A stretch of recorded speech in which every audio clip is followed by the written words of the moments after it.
kita lanjutkan ya. Eh, Sampai ke tadi nomor 4, kebenaran secara politis.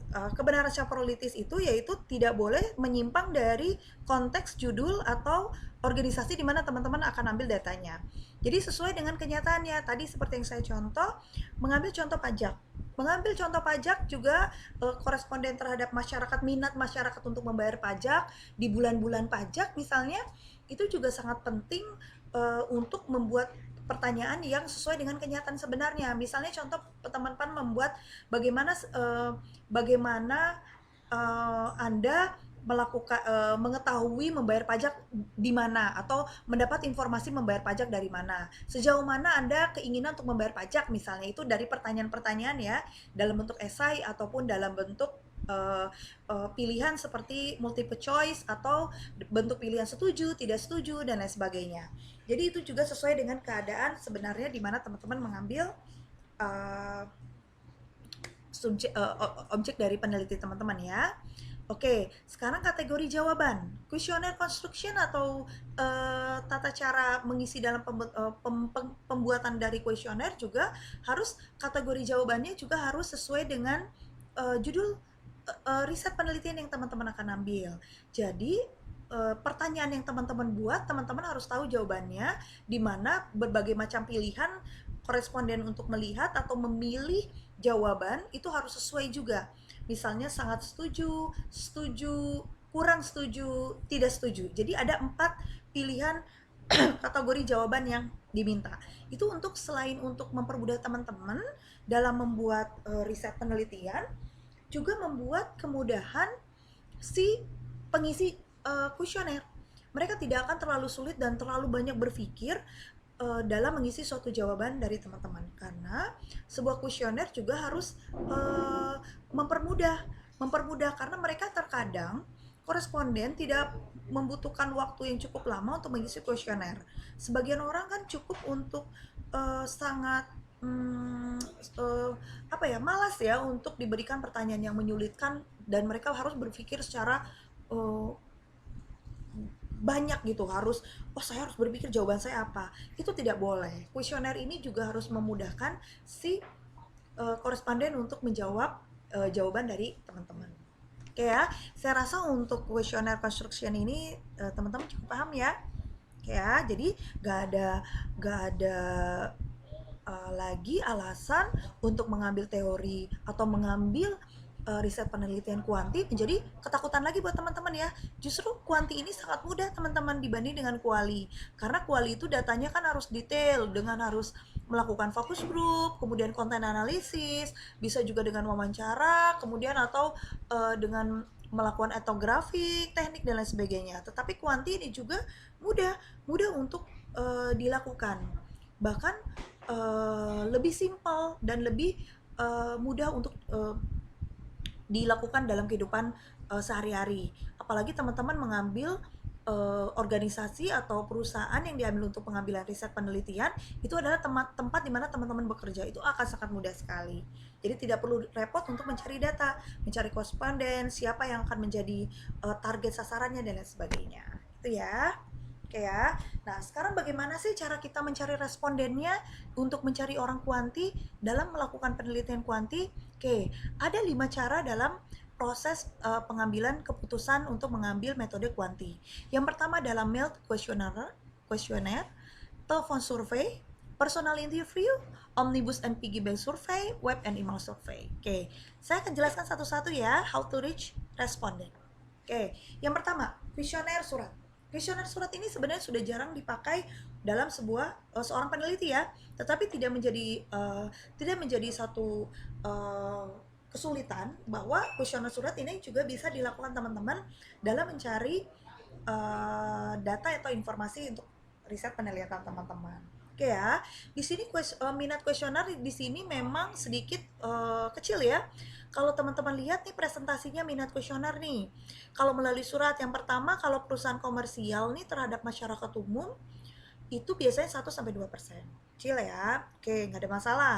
Yang kedua, menyangkut isu tentang mempengaruhi masyarakat umum. Biasanya survei-survei yang dilakukan itu juga sekitar 5-20%. Udah lumayan ya. Dan minat yang ketiga adalah dikirimkan dari suatu organisasi untuk anggotanya. Kenapa lebih mudah nih, lebih banyak nih 30-80%? Karena dia sudah tahu nih how to reach respondennya, dia sudah tahu karena itu adalah bagian dari perusahaannya. Seorang perusahaan memberikan kuesioner melalui surat atau email misalnya, atau surat ke bagaimana kinerja perusahaan selama ini, sudah cukupkah pesangon bagi mereka, gaji sudah sesuai enggak, misalnya contoh ya. Itu akan lebih mudah untuk didapat dan mendapatkan hasil jawabannya itu sekitar 30-80%. Karena orangnya sudah tahu ya karyawan-karyawannya dari perusahaan tersebut. Oke, di sini juga kuesioner surat ini juga mendapatkan respon yang rendah karena itu tadi minat dari penelitinya kurang gitu ya, karena lebih senang menggunakan kuali. Oke, kuesioner surat juga memerlukan waktu yang relatif panjang. Oke, itu salah satu kekurangannya. Karena mereka harus dulu mengirimkan surat, kemudian mendapatkan jawabannya agak cukup panjang ya. Memang itu wasting time kalau untuk seorang peneliti yang membutuhkan waktu yang cepat. Tapi gak jadi masalah juga jika memang peneliti menginginkan kuesioner melalui surat. Itu sah-sah saja. Oke, kita lanjutkan ya. Personal interview. Oke, wawancara pribadi. Personal interview lebih ke bagaimana seorang pimpinan melakukan interview kepada bawahannya untuk mengetahui seluk-beluk latar belakang si bawahannya. Atau contoh, seorang HRD mencari karyawan atau meng-hire karyawan yang sesuai dengan kebutuhan perusahaan, itu kan pasti akan ditanya-tanya tuh detailnya, latar belakang pendidikan, pernah pengalaman bekerja di mana, salary sebelumnya berapa, kemudian juga pengalamannya tuh ngapain aja sih sebelumnya di jabatan sebelumnya, kemudian banyak deh dapat fasilitas apa aja di perusahaan sebelumnya. Oke, hal ini kenapa ditanyakan? Karena untuk lebih mendalami kebutuhan yang dibutuhkan oleh sebuah penelitian. Peneliti ya. Oke ya, di sini wawancara pribadi dapat menghasilkan banyak informasi jika pengaturan dikendalikan selama terdapat konsentrasi orang dengan minat yang sama. Wawancara di sini juga adalah tanya jawab antara dua pihak untuk memperoleh data, keterangan atau pendapat suatu hal. Oke ya, orang yang bisa dijadikan narasumber adalah orang yang ahli di bidangnya, yang berkaitan dengan informasi yang kita cari. Sudah pasti ya, seorang HRD harus mampu mencari atau meng-hire orang-orang yang sesuai dengan kebutuhan perusahaan. Dan biasanya HRD akan ditemani dengan orang yang memang berkompeten di bidangnya yang mencari calon karyawan untuk departemen tersebut. Jadi itu sebenarnya personal interview juga bisa dilakukan untuk dalam suatu penelitian kuanti. Oke, telepon survei. Biasanya telepon survei itu adalah bagaimana kita respondennya mencari dalam bentuk pasti melalui media telepon.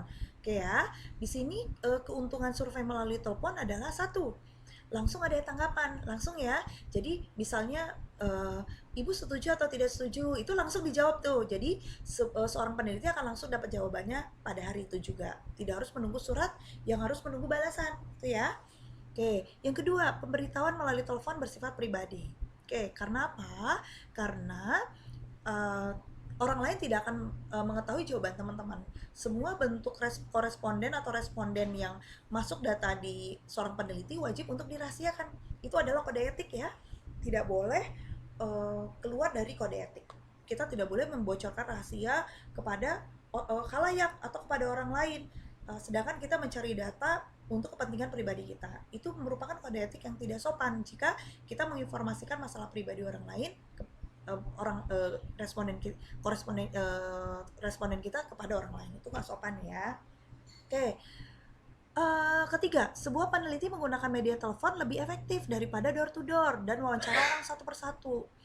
Benar ya teman-teman, jika kita datang door to door, itu akan makan waktu, capek, tenaga, waktu, uang, dan lain sebagainya. Itu akan buang-buang waktu.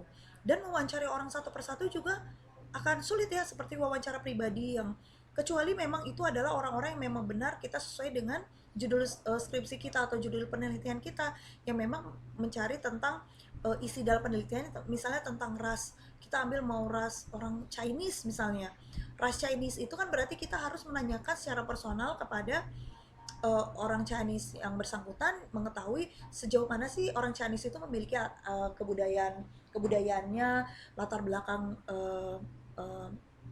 keinginan dan lain sebagainya, budaya, tata bahasa, politik dan sebagainya. Pandangan orang Chinese seperti apa. Jadi itu tergantung